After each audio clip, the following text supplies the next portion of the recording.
CEO 여러분, 지금부터 정말 중요한 이야기를 시작하겠습니다. 대한민국에서 이제 사업장의 안전사고는 단순한 사고가 아니라 경영자 개인을 향한 살인, 혐의가 될 수 있습니다. 네, 이게 바로 우리가 마주한 새로운 현실이고요. 오늘 이 시간엔 바로 여러분의 생존을 위한 가이드가 될 겁니다. 모든 변화는 바로 이 한마디에서 시작됐습니다. 2025년 7월 29일 대통령의 선언. 산업재해는 미필적 고의에 의한 살인이다. 이게 그냥 수사적인 표현이 아니고요. 이제는 법적인 현실이 되어서 우리 경영진의 멱살을 잡고 있는 거죠. 이건 단순히 정책이 조금 바뀐 수준이 아닙니다. 안전에 대한 국가 철학 자체가 근본적으로 뒤바뀐 거예요. 그러니까 이제 예전 방식으로 대응하는 건 통하지 않고요. 여기에 적응하지 못하는 기업은 글쎄요, 살아남기 어려울 겁니다. 가장 큰 변화가 뭐냐? 바로 이겁니다.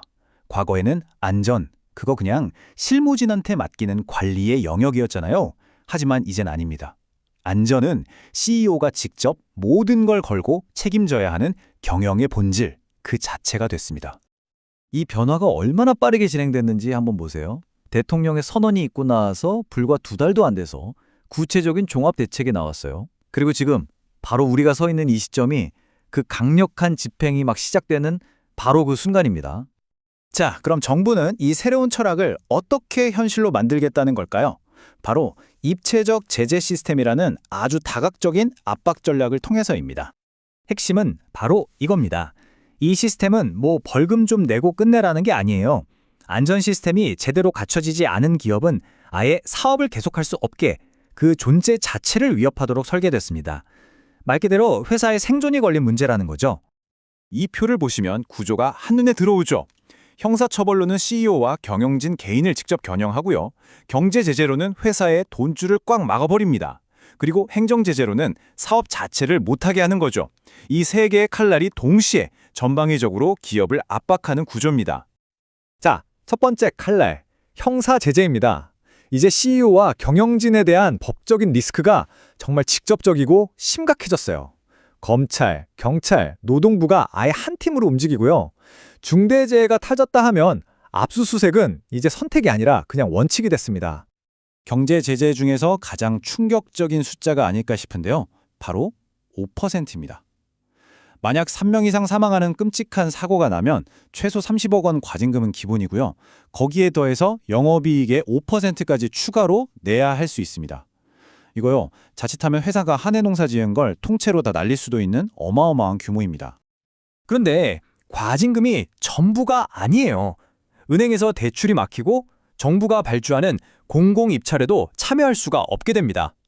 이건 뭐 기업의 생명줄인 현금 흐름과 성장 동력을 아예 끊어버리겠다는 정부의 아주 명확한 신호죠. 그리고 마지막 최후의 일격, 바로 행정제재입니다. 계속해서 사고를 내는 기업은요, 이제 사업 잠깐 멈추는 수준이 아니에요. 아예 면허를 취소하거나 등록을 말소해서 시장에서 퇴출시켜버릴 수 있습니다. 이게 정부가 가진 마지막 카드인 셈이죠. 위험은 여기서 끝나지 않습니다. 이제 법적 책임의 범위가 우리 회사 공장 담장을 넘어서 공급망 전체, 그러니까 모든 협력업체로까지 확장됩니다. 정부가 왜 이렇게까지 책임을 넓히느냐? 그 이유는 명확합니다. 위험한 일은 하청업체에 다 떠넘겨버리는 이른바 위험의 외주화, 이게 산업재해의 근본적인 원인이라고 보는 거예요. 이제 그 잘못된 고리를 끊어내겠다는 거죠. 이게 바로 원청기업에 새로 주어진 의무들입니다. 협력업체는 더 이상 그냥 물건 납품하는 회사가 아니고요. 법적인 운명을 같이 하는 공동체가 된 겁니다. 꼭 명심하셔야 합니다. 협력업체에서 난 사고는 곧 당신의 사고고 당신의 책임입니다. 자, 지금까지는 좀 위협적인 얘기를 많이 드렸는데요. 이제부터는 해결책으로 넘어가 보겠습니다. CEO가 이 상황을 어떻게 헤쳐나갈 수 있을지 아주 명확하고 실행 가능한 계획을 말씀드릴게요. 복잡하게 생각하실 필요 없습니다. 딱 3가지만 기억하시면 돼요. 첫째, 우리 회사 내부 시스템을 아주 정교하게 만들고, 둘째, 우리 파트너들을 다시 정의하고, 마지막으로 만약을 대비한 방어 체계를 준비하는 겁니다. 이 3가지가 생존의 열쇠입니다. 첫 번째, 시스템 정교화. 이건 내부 조치입니다.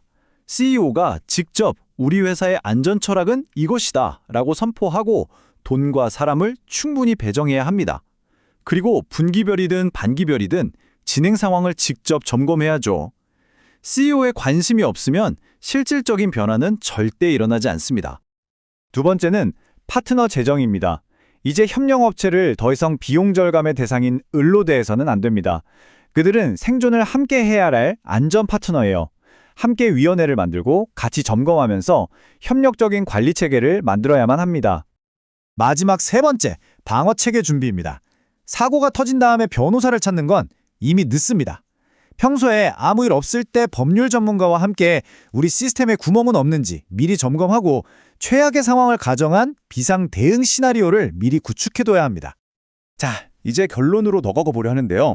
이 모든 도전을 단순히 단기적인 비용이나 귀찮은 부담으로만 생각하지 마시고 미래를 내다보는 리더를 위한 전략적인 기회로 관점을 한번 바꿔보자는 겁니다.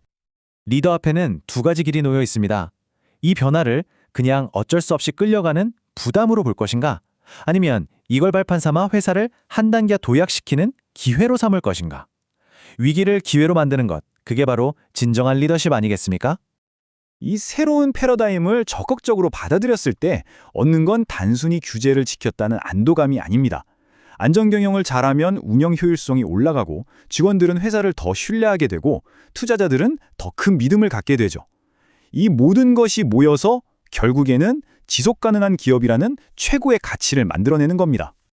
마지막으로 모든 리더분들께 이 질문을 남기고 싶습니다. 이 거대한 변화의 파도를 당신의 생존을 위협하는 위기로 맞이하시겠습니까? 아니면 위대한 유산을 남기는 기회의 길로 만드시겠습니까? 그 선택은 바로 당신에게 달려 있습니다.